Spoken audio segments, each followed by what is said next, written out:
Once you know your why, the when, where, when, where, what, how, it all falls into place. But your why is going to help guide your decisions.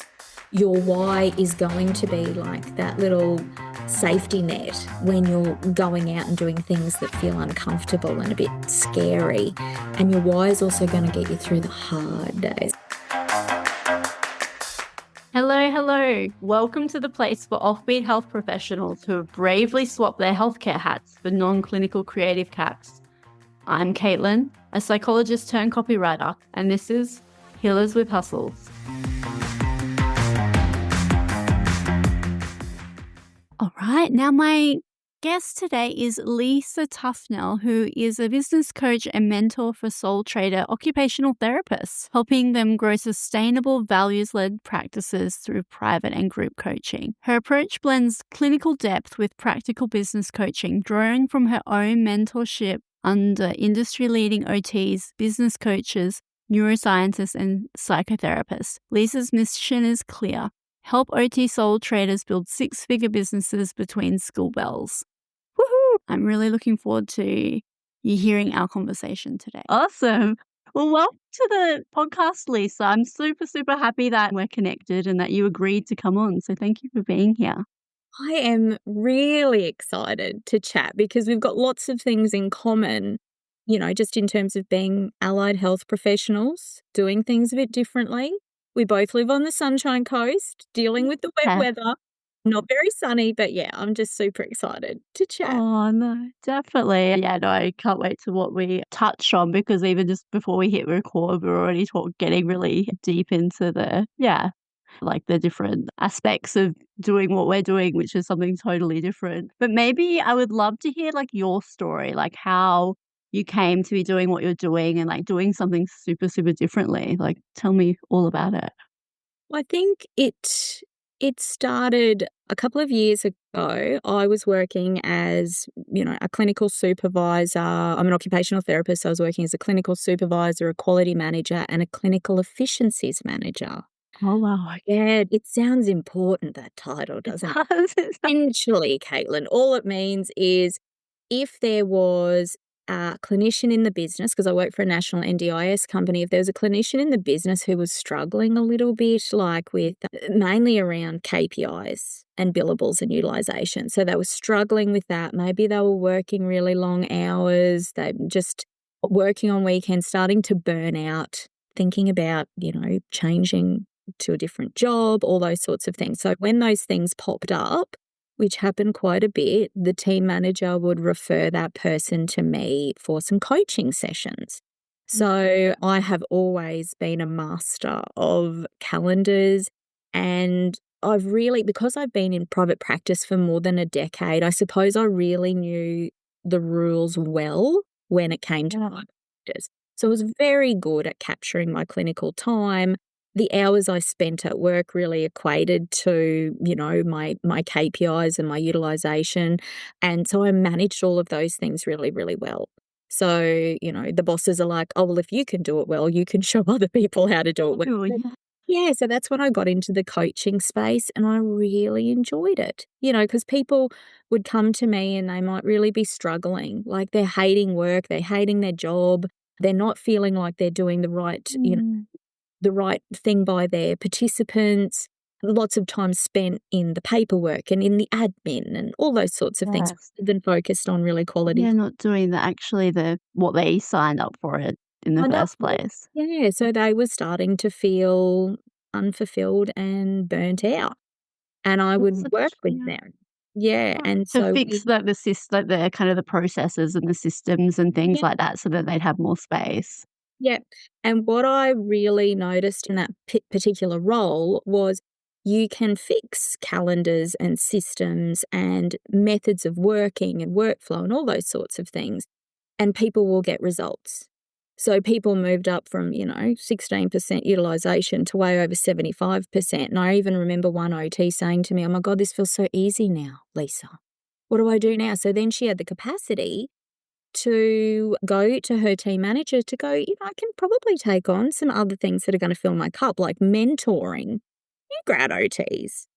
How wonderful was that? So you know, it was a wonderful role to work in, but what I did notice is underneath the calendars, the systems and things like that, the other bit that we were also working on were people's ability to regulate their mindset, because oftentimes you can have a perfect calendar, but if you are frequently dysregulated, you're really struggling, you know, with being in that sympathetic dominant state from a nervous system point of view, you've got a handbrake on yourself. Yes. So in my coaching sessions, I was able to do a little bit of that whilst also working on the calendars and the systems. But obviously, I didn't have huge free capacity to do that. You had so many sessions to get somebody's utilisation up, and then we kind of moved on to the next person. So at one point, I decided, you know what, I get pretty good at this. I could probably go out and maybe do it in my own way. So I can work on the mindset, I can work on the regulation, I can work on, you know, using my OT skills from a cognitive and neuro perspective to help people. And that's when I decided to, yep, just jump ship and go and work for myself. I had also Oh, experienced burnout whilst I was working in that. so you, yeah, also had the As a experience of what that was like and Yeah. Like, I was a senior leader, and I was very much all about, you know, excelling. That's where I got my sense of self-worth, and then eventually my body just kind of gave up on me, and I spent nearly 3 weeks in the Sunshine Coast Uni Hospital. oh my gosh, whoa. Yeah, like, I had really I was n Mm, yeah, I was really kind of struggling, and then after that is when I was like, there needs to be a better way for myself. And that's yes. when I really, you know, leaned into regulation. I got somatic coaching. It completely changed everything for me. And Mm, that's what I started to bring into bring my into coaching at work. it's Yeah. also yeah, wow, I'm just thinking 'cause what you bring is, like, there's so many different aspects. It's not just, like, the business, like, the systems and all of that, it's also, like, the mindset, but then also, yeah, like you said, like, the somatic stuff, it's really quite holistic what you And do. that's what I love. Which It's is what, so like, an OT is, like, amazing, like, you know, that's what OTs are, I they learn always so I much. always say that I like to, you know, teach OTs how to OT themselves because we have got so many frameworks and resources and things like that, but Yeah. we just get to have a different set of skills so we can use those things to our own advantage. We can use them for Mm, ourselves. And that's definitely been the case for me, and that's what I suppose makes my coaching different to other coaching programs I either know of or I have been involved in personally. I will yes. always be the coach that gets coached herself, so I see lots of different types of programs and approaches, but mine is very unique to me. It is really all about using OT frameworks and my unique spin on the frameworks as Yeah. That's and so, like, what you're saying coming back to, like, talking about, like, doing things differently, like, well. you really are doing things differently. Tell me about your experience with that, like, was that a natural thing for you to do, or was it really uncomfy at the start? Or, like, Oh, what did it that took look a little like? it was a really long lead in, I'm gonna say. So when I was working as the manager and leader and things like that, I had also started a private Facebook group called the Mindful OT. And it was really all about, I suppose, me sharing my learnings about going through that burnout. And I started that, a few years ago now. I actually have to check and see when our birthday is, but it was a couple of years ago. So I just would put content in there. Very much about, yeah, really focused on regulation and burnout and self-care for OTs. We've got thousands of OTs in that group now from all across the world. So I started doing that. And then I created a course, an online self-paced course for OTs who are experiencing burnout, just using the frameworks and the learnings that had really benefited me. So I popped that in the course, and that was probably my first step into actually moving away from employment and moving into self-employment. So there was that course, and then over the last probably, 12 months, I've really kind of niched down on my zone of genius, which is helping OT sole traders, because obviously I've got a background in quality assurance.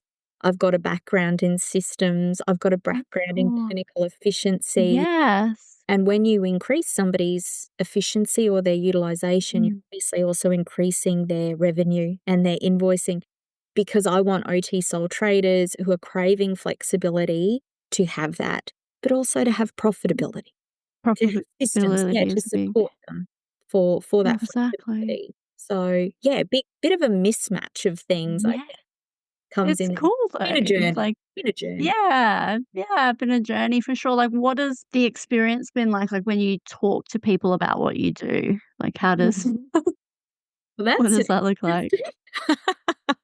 We were talking a little bit about that, prior Yeah. to the episode. There's sort of 2 schools of thought on it, I think. When it comes to occupational therapy, OTs are super familiar with being supervised. They're really Mm, familiar with being mentored. They're not so familiar with being coached.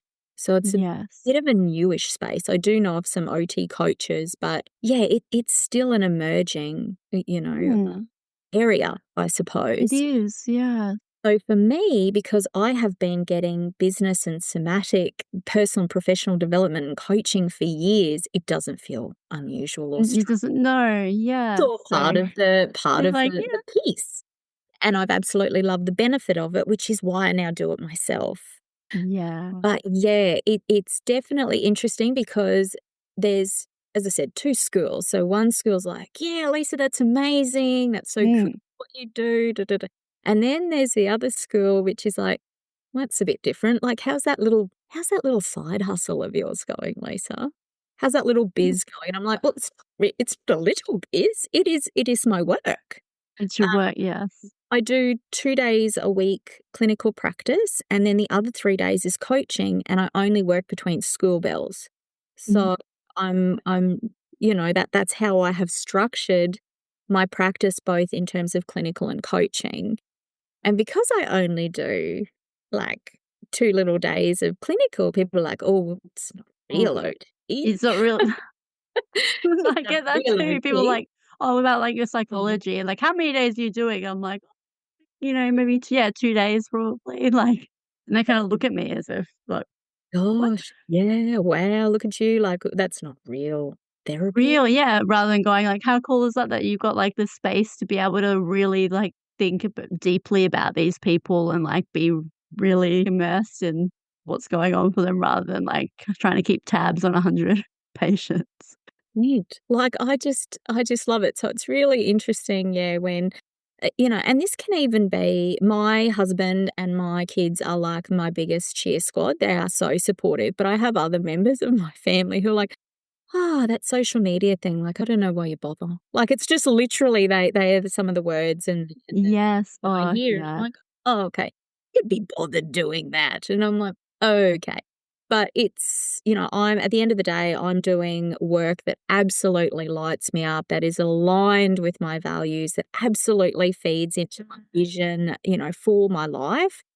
So Nice. it doesn't, like, screw what everybody else thinks, I think, but That's it. yeah, yeah. Yeah, but it's I've even been, like, with, different people out to dinner, and I don't get included in some of the conversation because, I'm not doing that purely clinical work. oh, And, yeah, like we were saying on The so Simpsons, sad.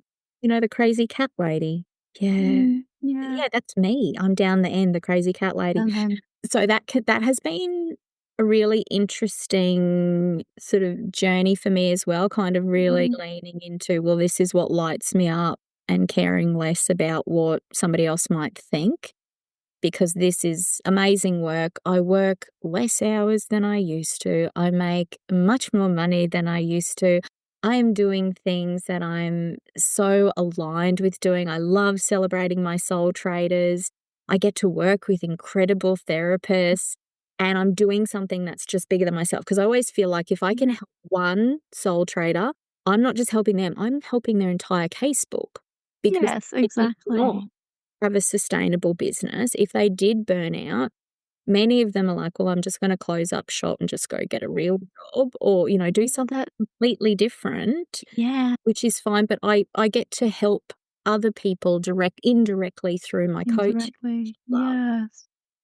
Maybe we should talk a little bit about that because that's actually like, it's just something that when you talk about the closing up and going and getting like quote unquote proper job, like I've been seeing that like I'm in marketing groups like that, not necessarily for healthcare providers or allied health professionals, but just people in generally in business. And it seems to be at a bit of a trend of people going back and being an employee. Like, have you seen that? Or like, what's the kind of conversations around that? Because it seems like you're the perfect antidote to that, like, what Yeah. you Well, offer. this is what I do, Caitlin. So, Yeah. yeah, pretty much, like, when people jump on a call, those initial calls with me, that's the thing, like, if you can't fix this issue for yourself, where will you end up? And the thing is, like, I would have to go back and get a job because I've still got, bills to pay, and I've got a mortgage and, all those things, and I'm like, "Well, how would that make you feel?" And every single person has said to me it would feel like they were a failure. It would feel like going back to work for somebody else would be a bit soul-sucking. So, Mhm. yeah, we really work to turn all of that around. Uh, Wow, you must see such, like yeah, such exactly, like, big shifts there, it like, is, it's completely different. incredible, and you're That's like, amazing. it's just amazing to see somebody sort of come to me, be super stressed, like, literally so worried about their Shut up cash shop. flow. Investing in coaching feels like an absolute stretch, and then they go through, and within 3 months, they have turned it all around for themselves. They've got really solid businesses, they've got good incomes, they're just working the hours that they wanted to work. Wow, Like, it's amazing. really beautiful to see. What are, like, the biggest things, like, that you see that help with that shift?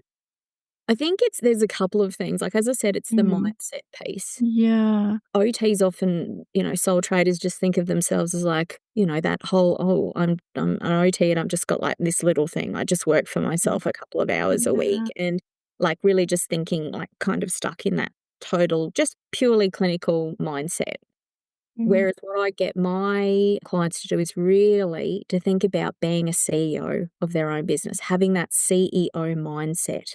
Because when we are working for ourselves, we are not just clinicians, we also get to be business people. We also get to be our own private practice managers. So the clinicians I work with are really great, confident most of the time clinically. That's why I don't do any clinical supervision anymore. I've got wonderful networks I can refer people to, but I'm just all about, okay, well, let's focus on the mindset. Let's then focus on their ability to regulate. Mm. That really helps. And the next thing we look at is that other layer. It's about, well, what's a CEO do? Well, they've probably got a business plan. They've got a business strategy. They've got some systems. They've got some structure. They've got Yeah. forecasts, they have given themselves, some parameters to work within. So they know Mm. what they're trying to achieve, they know what their days look like, rather than just feeling really reactive about things. So, Yeah. obviously, having that quality assurance background, I'm all into, processes and systems, and I have lots of OTs come to me go, "But I'm just this little thing." Just Like, little big yeah. businesses, they have quality assurance systems, and Yeah. it's kind of like running, like, you can run barefoot, but it bloody helps to have a pair of shoes, It you helps. know? Yeah. And You can I do it, sure, but yeah, yeah. yeah. So let's just make it a little bit easier for ourselves. So basically in coaching, as I said, we look at 3 different things, basically the mindset and the regulation. We also look at business skills and business strategy, specifically for OT sole traders and their Mm. businesses, and then the other thing that we look at is having private practice skills. So that's different again. So those 3 elements delivered in that holistic package is really what gets people the results. Beautiful, yeah, and I can see how the mindset thing particularly well, I wonder, like, for OTs, because I'm just thinking about the OTs that I know, like, who I've worked with professionally, but all who I also know personally, and they're people who are very, like, perfectionistic, very conscientious, and so I should imagine that they'd be very prone to burnout because of that. Yeah. And that's what pops up all the time is people are like, "I'm really struggling because 'cause I'm a perfectionist, I procrastinate, I Wow. avoid I avoid doing some things," you know? So to me, they're all functional expressions of dysregulation.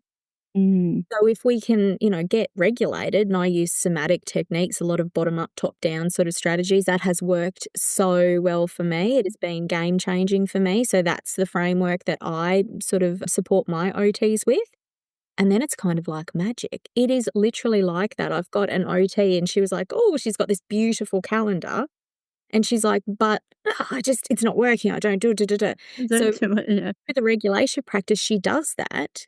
And then she logs on to her computer and she goes, it's like magic. Then I just do what I have planned because her calendar Oh my was, god. and she's like, I just can't believe it. And even, just sometimes giving people like a structure, a strategy, a framework, a way Mm. of approaching their business. I was literally on a call this morning and my OT's like, after one session, she said, I've tripled my utilization. Tripled. She said, just with having a structure. And I'm like, isn't it amazing? As I said, like, let's get some Nikes on our feet. Let's, set ourselves up for success. That's Um, awesome.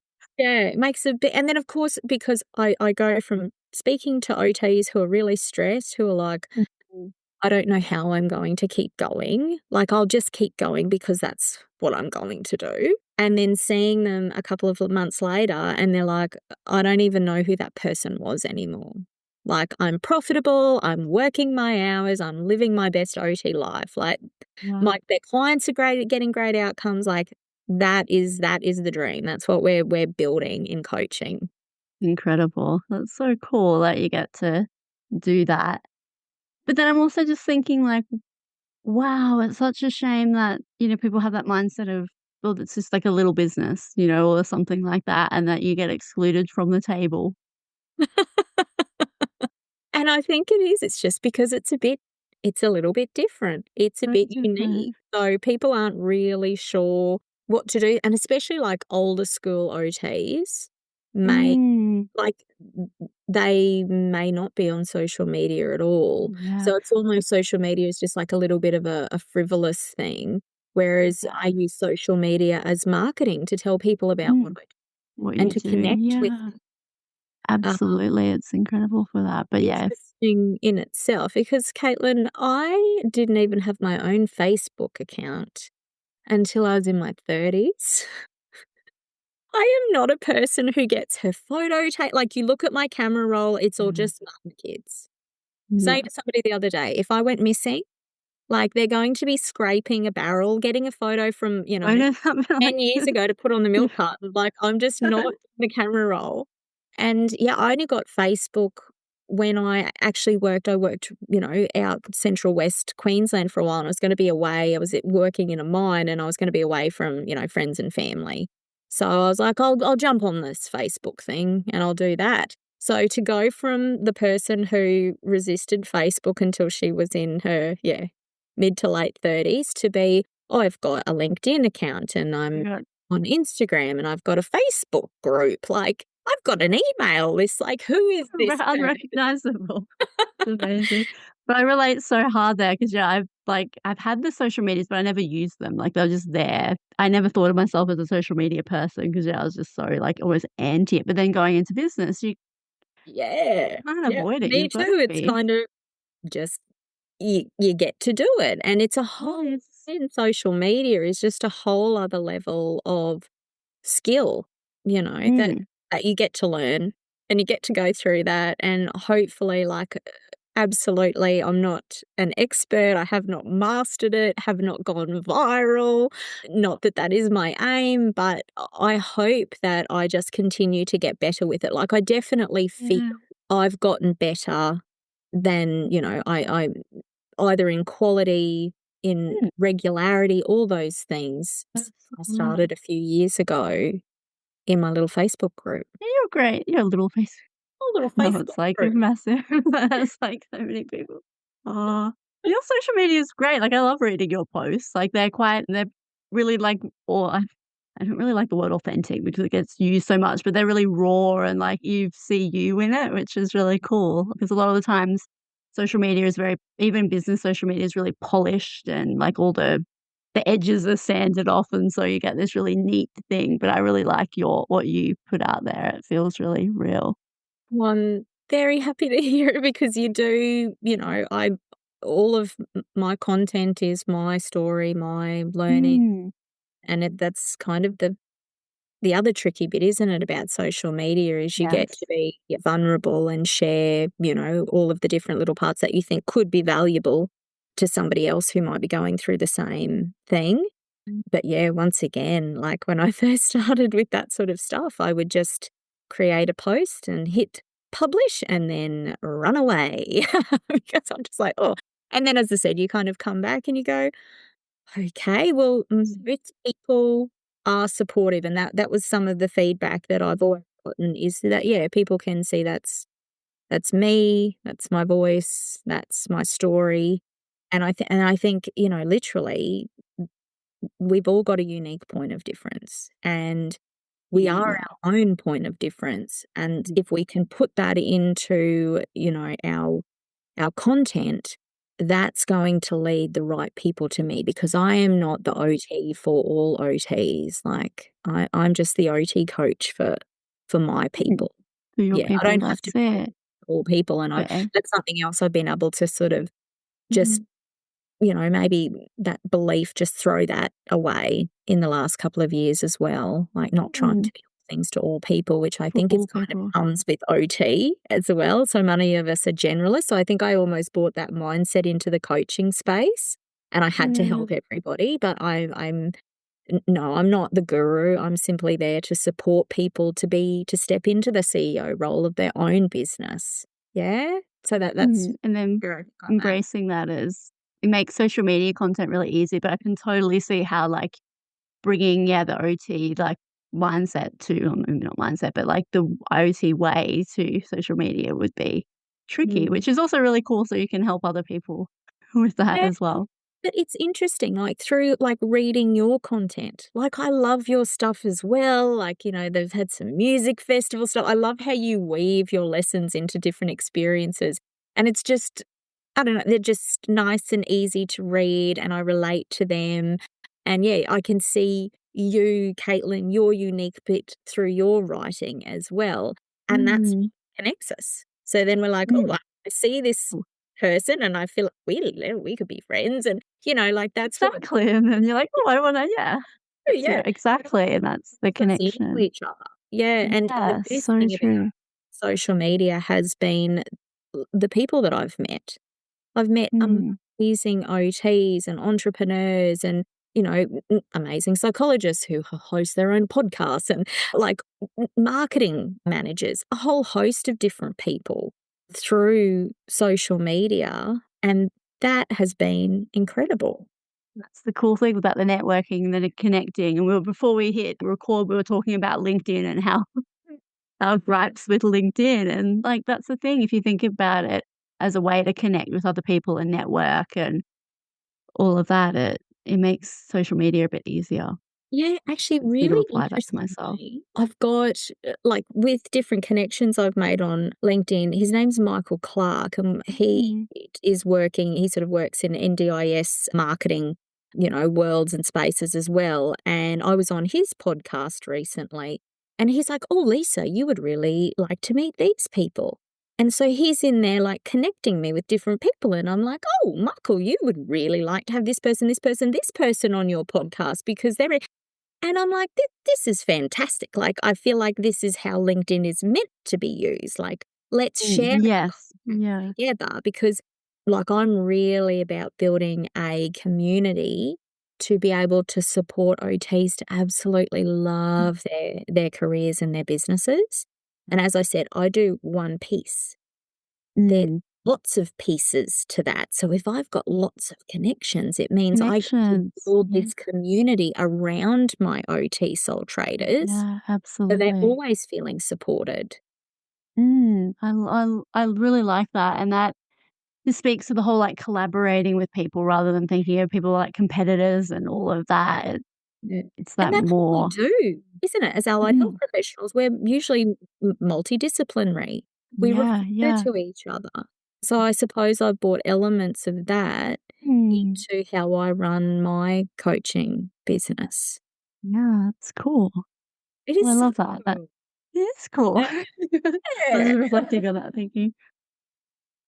I was just realizing, like, that I haven't really even asked you any of the like, the some of the questions I was going to. But in terms of social media, maybe we should talk a little bit about that. What do you tell your clients, like, when they talk about, like, social media and they're like, "Oh, I don't know about stepping into social media." Like, I don't maybe it's, like, they're more about, like, that they don't feel like they should because of they feel like a fraud or something like that. Like, how do you address that with your clients?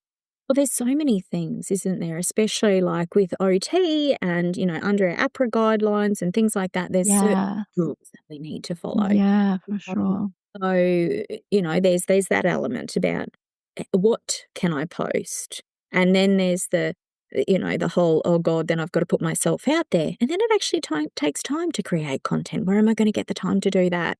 So I think there's a couple of trends that I see when I go and have a look at people's social media stuff. And the two biggest ones that I've noticed are inconsistency. Mm, Then the other one is a real lack of strategy. So yes. I'm doing the thing, and that's how I Yeah. started. Just, "Oh, well, that's interesting me to me today. I'm going to post that. Oh, Post now I'm that. going to do this." What's the purpose of the post, Lisa? I don't know. Is there a I don't purpose? know. It's action business. Like, what on earth's that? So yeah, it is a whole level of new skills that we get to learn. So for me, and as I said, I am not a marketing professional, but I've really honored that about myself. Mm, Gone, okay, well, let's lean into that a little bit. mm. I'm resisting Yeah. a bit. And, like, for me, whenever there's something that I resist, Mm. like, I go and lean into it. There's a beautiful quote that it goes, "The magic that you are seeking is in the work that you are avoiding." And I'm Mm. like, "Oh, that's so good." Ooh. Yeah, Oh, that's really good. I Oh, don't wanna do the post, I don't wanna put up a video, I definitely don't wanna have myself talking to camera on a story. So all of those things we those feel things, that's resistance to, and especially for me because, that fear of being seen, I'm so used to yeah. just excelling quietly and I just go under the radar and I'm like the doings person, I'm not the visionary, like all the stories that I told myself about who I Mm. was and how I worked. And then literally just looking at, okay, well, I'm feeling some resistance towards that. Let me go dip a toe in there. Dip a little toe. And because I feel like the things we resist will persist. Like, they will just They keep on do. showing up. Yeah, Yeah, so if we can do. lean Yeah. into those and just start to explore why that might be happening for ourselves. What are the stories, the thoughts, the beliefs that we're, telling ourselves in regards to those stories? And then taking some action. So what That's is the yeah, that as the well, big the action part of that Yes. there. Mm. Yeah, we don't have to go and I'm gonna create a reel and go viral, and if it doesn't go viral, then I'm a failure. But just kind of go, well, what's the little bit I think I could do? So for me, to start off with, the little bit was I'm going to post 3 times a week in my group, and I'm going to post about stuff that I think the group, wants to hear about. So Mm. Mm. those sort of topics. So I stepped in, but it wasn't about me. Yeah. It was just me starting. It was me getting used to posting and creating Yeah. content, and how big do the captions need to be, and Yes. what's the bloody hashtag, like, all those things. It was just about, well, this is one little step, and then I'm like, "Okay, I can do that." I don't feel resistance to that anymore. But I still feel resistance about putting a photo of me up. Me up there, So, yeah. yeah, so what am I gonna do? I'm just going to put up a nice photo of me, Mm. a little caption, and then I did it, and I'm like, "Okay, the world did not end. I'm going to use some more photos," and then the more you do it, I don't know, maybe it doesn't get easier, but you've got sort of more capacity to continue to Yeah, do it. exactly. Yeah, That's the thing. It's just becomes a oh, it's it like I've just done that it's the before. thing. It's yeah, Yeah, exactly, and then just exactly. taking it to that next level. So, okay, I'm alright with that. Videos, how do I feel about videos? Ugh, like, where can I start there? What feels okay for me to do, and how can I just dip a toe in? And then once you've dipped the toe in, that's okay. So I've just really kind of built up from there, I suppose. It's great. But yeah, I suppose leaning into the resistance, getting I a really bit like this. regular And a in lot of terms. things you've said that I could imagine on, yeah, coffee mugs. Like, Oh, yeah. Put that's them so on the cool. coffee mugs. Or on T-shirts. I'm gonna design my own range of Yeah, you so should. The slogan My Voice T-shirt. here and Yeah. T-shirts and swag. I love that. Yeah, all different sorts of things to So lean many into, but I things. Yeah. feel hard. Oftentimes we go and make them wrong, like, we can't Yes. make them Yeah. mean something about us. So what I would suggest instead what's worked well for me, if something feels hard, it's just more of an option to explore versus, "Well, it's wrong." Yeah, Yeah, and that's yes. We can explore it and be open to it for sure, which is it's like yeah, it takes the pressure off, I think, as well, which is yeah. I yeah, always think of really it as like, good. when you're going to the gym, like, and it's like, "Oh, I don't wanna Mhm. go to the gym," and then when you get there, you're like, "Oh, I'm totally fine to Like, go to the what? gym." Like, Yeah, and and then you're you just feel like, great "Oh, this is it." afterwards, like, "Woo," high Yeah. five yourself. I almost think it's like that. We can't walk through a closed door, but if we can just open the door a little crack, then we Mm, can swing it open at some mm, stage. But, yeah, so thinking about what feels achievable to me in this particular space, in this space of resistance. mm. That's great, I really like that. I think we've kind of covered it a little bit, but maybe this be is a good stepping stone. Like, what would you say to allied health professionals or OTs or anyone maybe with the clinical background who are maybe thinking about doing something different, like maybe coaching, because that is something that's starting to become more of a thing. Like, what would you say to people who are like, "Oh, I'm interested in that, but I'm a bit too scared Yeah. to start, or I'm a bit too scared because it's quite safe being a clinician?" And isn't it interesting, safe? That just that little before we talk about the other bit, like the safe being a clinician. So we think about safety being employed. I don't know, I feel it's like a false sense of safety. I have been made redundant 3 times in my career.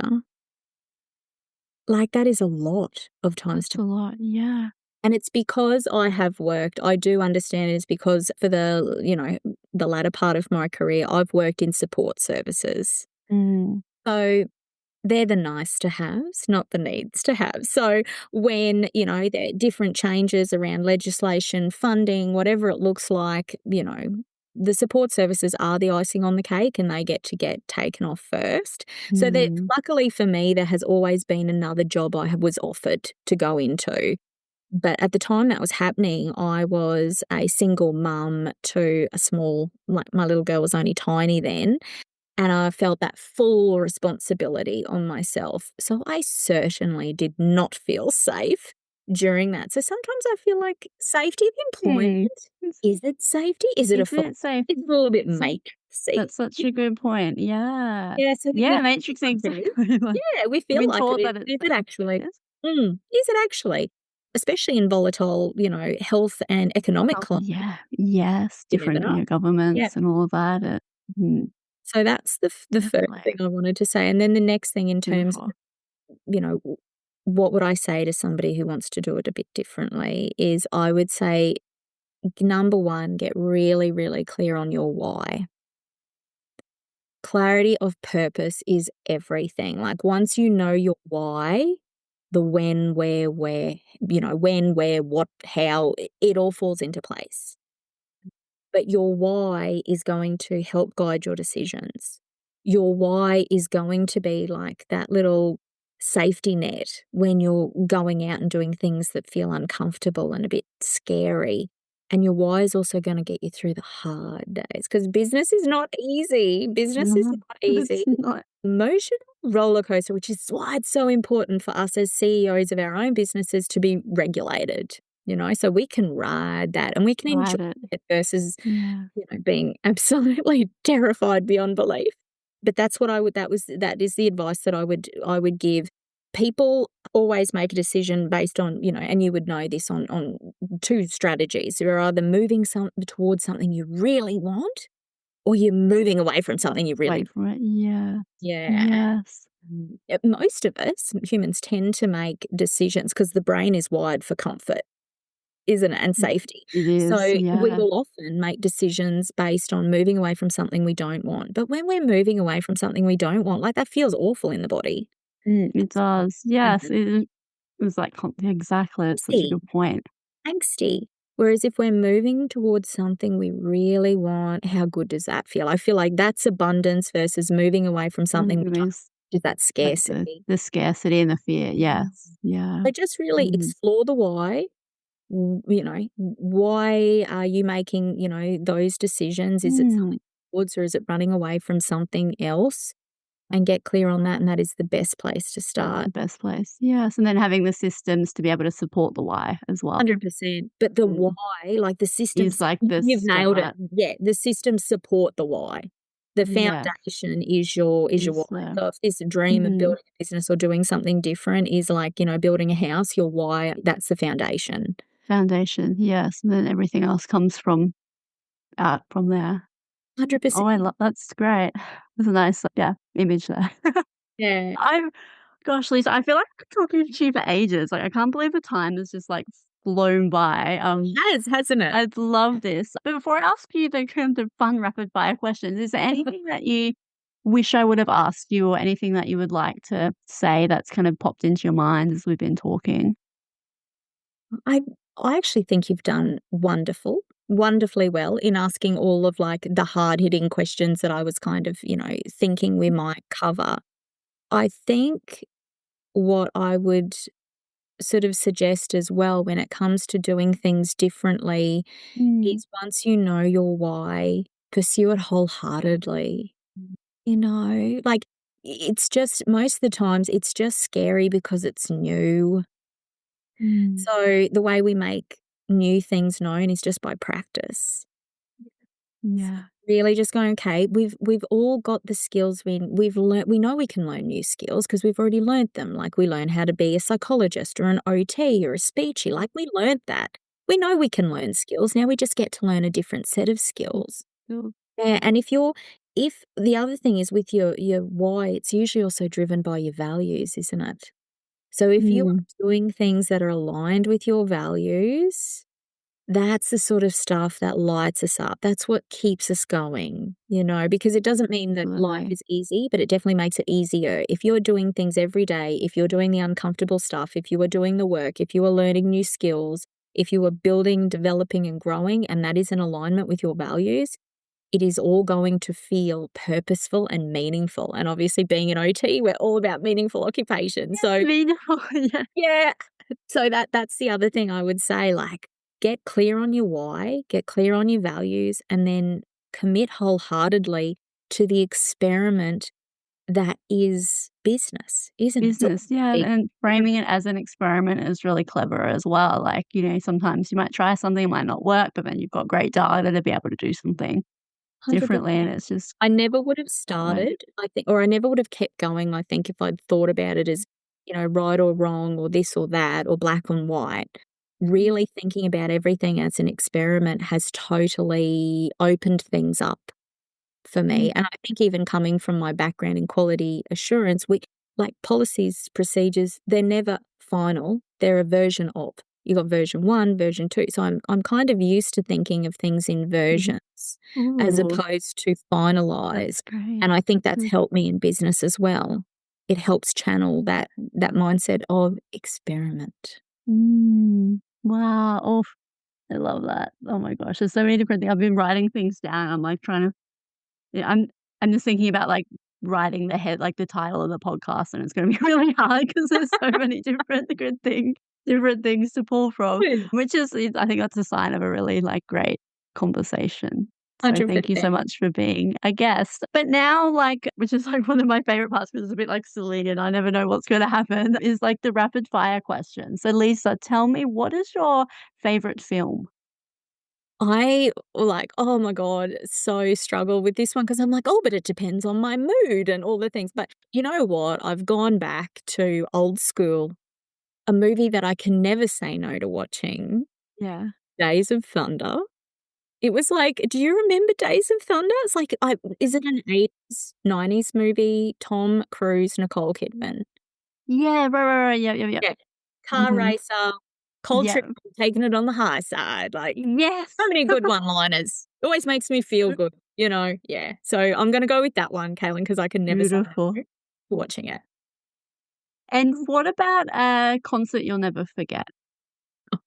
The concert that I will never forget for all the wrong reasons is I went to Homebake at the Gold Coast back in the day, and Friends All Wrong was on, and I was in the mosh pit, and I fell over, and I nearly died. Like, I nearly got trampled to death. I remember just, like, laying on the ground going and my friend, like, kind of bounced over to me to pull me up and then bounced me out of the mosh pit. So I saw my life flash before my eyes.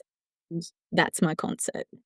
Wow, that you've just, like, unlocked a memory there for me. Like, I had a similar thing happen to me when I was at it was like a heavy metal Yes. concert. I was Yeah. like yeah, and it was like so I can't remember who it was I can't remember who was playing, it might have been, like, Incubus or something like that, and Oh, which I isn't see really that heavy as metal, but well. Yeah. yeah. No, people get into the Yeah, thing. they get really, Yeah, yeah, and I yeah, think I and fell I just over and then bounced some wrong. just Mm. exactly, like, out of nowhere, some guy just, like, grabbed You me do, and, they like, push pulled down me on up. your shoulder, and you're like, Yeah, "Oh my god," I can just see people's feet. yeah. So, yeah, that's Wow, I'm so glad that your friend saved you from that. she's still one of my Alright. best friends today because we went through that Aw, life death experience. yes. Just forever, they joined you. What about, like, what's an absurd or, like, a quirky thing about you? Yeah, well, I've Something that you love? hmm. Well, I thought a little bit absurd was I nearly didn't become an OT Ah, because I got offered an audition at NIDA when I finished grade 12, wow. and so I was like, "Oh, I might go and be an actress. Gosh. Yeah, Wow. I'm gonna do indie films and be an actress." And then my mum and dad, we're from, like, a little tiny country town out west, like 500 Mm. people in the whole Oh township, and my I'd gone gosh. to, boarding school because we didn't have a school, and I did drama, which was my favorite subject. I got the award, I was so excited, and then, yes, I got this audition for NIDA, and, That's, like, a big deal, isn't it? Like, 'cause it neither is a is big yeah. deal. The place to Mel Gibson Yeah. and, like, Nicole Kidman, all these amazing people, Russell Crowe, like, everyone kind of went there. So I was like, "Yes, I'm gonna go and do that." And then my dad said, "You are not doing that, Lisa." Because it was interstate. He was a country guy, he always wore his Akubra. We were bush people. Bush people do not go interstate to become actresses. And my darling father he was so dear to me, and I was like, "Okay, well, I'm gonna go to Brisbane and do Mm, OT at UQ." That was okay. That was all mm, that was within the state. He always thought I would go and sort of do something at mm, uni anyway, so that was all right for him. So I have let go of my dreams of becoming mm. an Academy Award-winning actress. Wow. Is that something that you like, do in your spare time, like, in the theatre or No, actually, when I was going through and doing OT, I did pick up some extra subjects in drama, but I haven't gone and joined, like, a little yeah, well, society or I'm anything. just thinking because my friend who's just recently joined the theatre group out of, like, kind of nowhere, really surprising, like, what do you mean you're joining the theatre?" And then, like, he's loving it, like, it's really Yeah. cool and, like, to watch in plays and things like that, and I think, like, "Oh my gosh, it's amazing." I So, kind of yeah. feel like I get that little, box or that little cup filled as part of my Mm, PD. So, no, I'm not out there yes. being, you know, Joan of Arc at the stake. That was literally one of my projects in grade 12. But I get to go in front of, live and virtual audiences and deliver training and things So it's still yeah, like so you're still using no, I it's do. yeah, it just Yeah. in a different Still way, but it's yeah, still in a that different yeah. way. Yes, yes. Yeah. Oh, That's something a little bit different, I suppose. it is different. Oh, that's so interesting. Yeah, but before we finish, like, how can people get in contact with you? Like, your website, your Yeah. Instagram? So Is there we can anything? go onto the website, which is themindfulot.au, or you can find me we've got the private Facebook group and Facebook page, which is The Mindful OT. I'm also on Instagram, The Mindful OT AU, and on LinkedIn, Lisa Tuffnell. We'll put all of those in the show notes as well, and yeah, wow, how cool that you do so much. I'm, really excited to watch, like, what you do, like, in the future, and we didn't talk about that, like, what's in store for you in the future, but maybe that can be another We'll episode. do another Yeah. episode. Yeah, Yeah. that's it. I'm But inviting myself back. Caitlin. I love it. Yeah. I would love that. But no, thank you so much for your time. I really appreciate it. It's been a treat to have you on. It's been amazing. Thank you. All right. That's the end of another episode. Thank you so much for tuning in to Healers with Hustles. If you've enjoyed today's episode, will you do me a tiny favor and subscribe to the show? Just tap the subscribe button on your favorite podcast platform and you'll be the first to know as soon as a new episode drops. Thanks so much for listening. Okay, ta-ta for now.